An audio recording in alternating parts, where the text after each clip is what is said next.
गिरीश गायकवाड आमचे प्रतिनिधी आपल्यासोबत थेट जोडलेले आहेत। गिरीश, आपण ही मगरुरीची भाषा ऐकलेली, आता संजय दिना पाटलांवर कारवाई कधी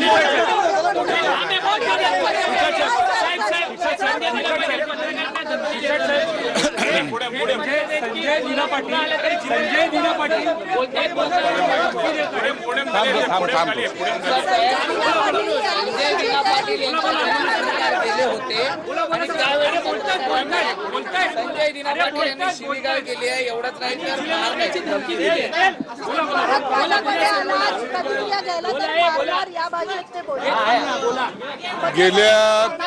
गेल्या 3-4 दिवसापासून आपल्या माध्यमातून संजय दिना पाटील आणि संजय राऊत बद्दल जे वाकयुद्ध चालू आहे, कोणी बॉम्ब निवडून देण्याची धमकी देत आहे, कोणी स्टेन गन घेऊन फोटो काढून दाखवतोय, या अशा प्रकारच्या ज्या घटना आपल्या माध्यमातून आम्हाला पाहायला मिळतात, याचं समर्थन कोणीही करणार नाही। संजय दिना पाटलांना बद्दलचं जे अपशब्द संजय राऊतने वापरले होते, कदाचित भावनेच्या भरामध्ये संजय दिना पाटलांनी त्याचं ते प्रत्युत्तर देण्याचा प्रयत्न केला। कोणीही कुणाला धमकी देताना असे उघडपणे धमकी देत नसतं किंवा उघडपणे बोलतही नसतं, परंतु त्यांच्या भावनेचा उद्रेक झाल्यामुळे कदाचित त्यांच्या तोंडातून ते वाक्य निघालं असावं। आजही मला जे काही माहिती तुमच्या माध्यमातून मिळते की काही पत्रकार गेले, त्या टायमाला सुद्धा ते चिडले होते।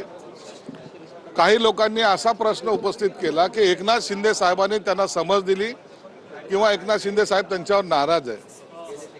याबद्दलच्या बातम्या फक्त आपल्या माध्यमातून चालत आहेत। संजय दिना पाटलांबरोबर शिंदे साहेबांचं सुद्धा बोलणं झालेलं आहे।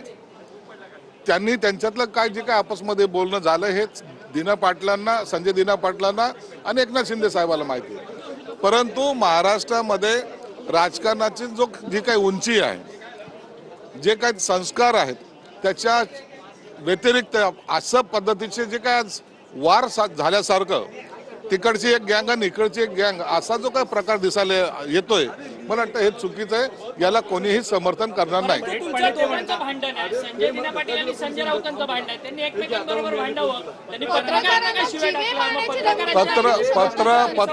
पत्रकारांना जर त्यांनी असं काही वेडवाकडं बोललं असेल तर मी त्यांच्यातर्फे माफी मागतो।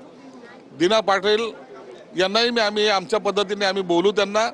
आणि या पुन्हा एकदा सांगतो, एखाद्या वेळेला फ्रस्ट्रेशन किंवा त्यांना जास्त राग आल्यामुळे त्यांनी बोललं असेल तर मी सर्व पत्रकाराची त्यांच्यातर्फे नाही माझ्यातर्फे सुद्धा माफी मागतो। त्याच्याबद्दलचं आम्ही त्यांना निश्चित बोलू। त्यांना काय आणखीन अशा पद्धतीने त्यांनी बोलू नये असं सुद्धा त्यांना विनंती करू। परंतु आजचा जो झालेला प्रकार मी पुन्हा सांगतो की असं जर तुमच्याबद्दल जर वेळवाकडं बोललं गेलं असेल तर मी त्याच्याबद्दल तुमची दिलगिरी व्यक्त करतो। पण ही लोकशाहीची खरं भाषा आहे का? कारण ज्या प्रकारे लोकशाहीमध्ये अशी भाषा करायचीच नसते आणि करू पण नाही, कोणी का असाना। परंतु आता एक जण जर काय ते पिस्टल कुठं हे करू ते करू असं जर बोलत असेल आणि त्याला शिव्या देत असेल तर अखेरला स्वाभिमान म्हणून त्यांनी त्याला प्रत्युत्तर दिलं, परंतु इथे योग्य नव्हतं। त्यांना कोणत्याही प्रकारची भीती राहिलेली नाहीये का सर?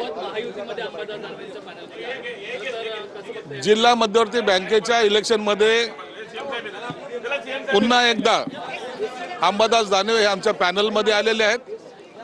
जिल्हा मध्यवर्ती बँकेमध्ये कुठेही गटबाजी होऊ नये किंवा तिथे घोडेबाजार होऊ नये ही आमची पहिल्यापासून इच्छा होती। आणि अंबादास दानवे आल्यामुळं आता सर्व मिळून शेतकऱ्याच्या हिताचा पॅनल त्या ठिकाणी। आपले प्रतिनिधी गिरीश गायकवाड आपल्यासोबत जोडले गेलेले आहेत। गिरीश, ही काय भाषा आहे? पत्रकाराला धमकावलं जातंय, शिवीगाळ केली जाते।